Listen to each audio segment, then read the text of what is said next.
మన ఫ్యామిలీ అందరికీ హాయ్ అండి. ఈరోజు కూడా కొంచెం హెల్త్ బాగాలేక మార్నింగ్ నుంచి ఏ వీడియో కూడా అప్లోడ్ చేయలే కదా. ఇంకా పనుకోండేదాన్ని పక్కింటి పాప వచ్చి ఆంటీ చీర కట్టి ఆంటీ అని ఒకటే పట్టు.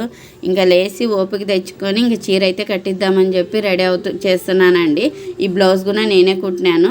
వాళ్ళైతే అల్తి నాకు ఇవ్వలేదు, కానీ పాపను చూసి ఫిట్టింగ్ పెట్టి నేనే కుట్టేసినానండి. ఇంకా చీర కూడా నన్నే కట్టిమండ్రి, ఎందుకంటే మా పిల్లలకి నేను ఎప్పుడు అన్ని ప్రోగ్రామ్స్కి నేనే కట్టిస్తాను. చీరలు కానీ వాళ్ళ హెయిర్ స్టైల్ కానీ అన్నీ నేనే చేస్తుంటాను. అవన్నీ చూసేసి నువ్వైతేనే బాగా కడతావు, నువ్వైతేనే బాగా రెడీ చేస్తావు అని చెప్పి అడిగిరనమాట. ఇంకా తప్పక ఇంకా చేస్తున్నానండి.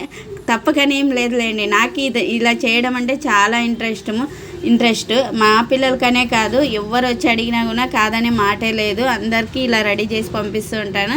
ఆడపిల్ల అంటేనే అందం కదండి. మన ఇంట్లో ఆడపిల్లలనే కాదు, ఎవరు ఆడపిల్లలైనా కానీ వాళ్ళని ఇలా ముస్తాబ్ చేసి చూడడం అంటే నాకు చాలా అంటే చాలా ఇష్టం అండి. చీర అయితే ధోతి టైప్ కట్టినాను, చాలా బాగుంది. కానీ చాలామంది అనుకుంటుంటారు ధోతి చీర కట్టడం చాలా కష్టం అని చెప్పి. అలా ఏం లేదండి, చాలా అంటే చాలా ఈజీ.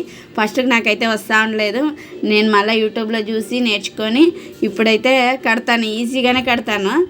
ఒక 10 నిమిషాల ఇలా చీర కట్టేస్తాను. ఇంకా చీర కట్టడం మాత్రం ఫుల్గా చూపించలేదండి, ఎందుకంటే వాళ్ళకి ఇబ్బంది ఉండకూడదు, మనకు ఇబ్బంది ఉండకూడదు కదా. యూట్యూబ్లో కొట్టినామంటే ఎన్ని స్టైల్లో కావాల్సింటే అన్ని స్టైల్లో వస్తూ ఉంటాయి చీరలు కట్టడము.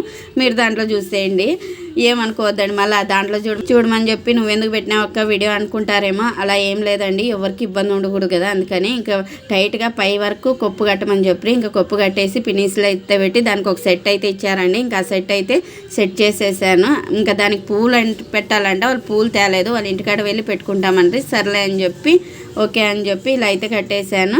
నాకు ఇలా పిల్లల్ని రెడీ చేయడం అంటే చాలా ఇష్టము. వాళ్ళని అలా చూస్తూ ఉంటే చాలా హ్యాపీగా అనిపిస్తుంది. ఇంకా నీ చీర, నెక్ సెట్, గాజులు, అలాగే ముక్కు పొడక ఇవన్నీ 1000 రూపాయలకి స్కూల్లో వాళ్ళే ఇచ్చారంట. ఇది ఒక జానపద గేయం అండి, అందుకని చెప్పి పాపకు ధోతి చీర అలాగే ఇలా సెట్ చేయమని చెప్పారంట. ఫైనల్గా అంతా సెట్ చేస్తున్నాను. ఇంకా మేకప్ వాళ్ళే చేస్తామండి, కానీ ఇక్కడ నుంచి వెళ్ళేటప్పుడు నువ్వు సింపుల్గా ఇలా వెళ్తే బొట్టు గిట్టు లేకోకుండా బాగుండదమ్మా, సింపుల్గా చేస్తానని చెప్పి ఇంకా సింపుల్గా అయితే మేకప్ చేసేసాను. ఫైనల్ లుక్ అయితే అదిరిపోయిందండి. చూసి మీరు ఎలా ఉందో చెప్పేసేయండి. వీడియో నచ్చితే లైక్ చేయడం మర్చిపోవద్దు. ఎలా రెడీ చేశాను అనేది కామెంట్ చేయడం మాత్రం మర్చిపోవద్దండి. ఉంటాను మరి, నెక్స్ట్ వీడియోలో కలుద్దాం.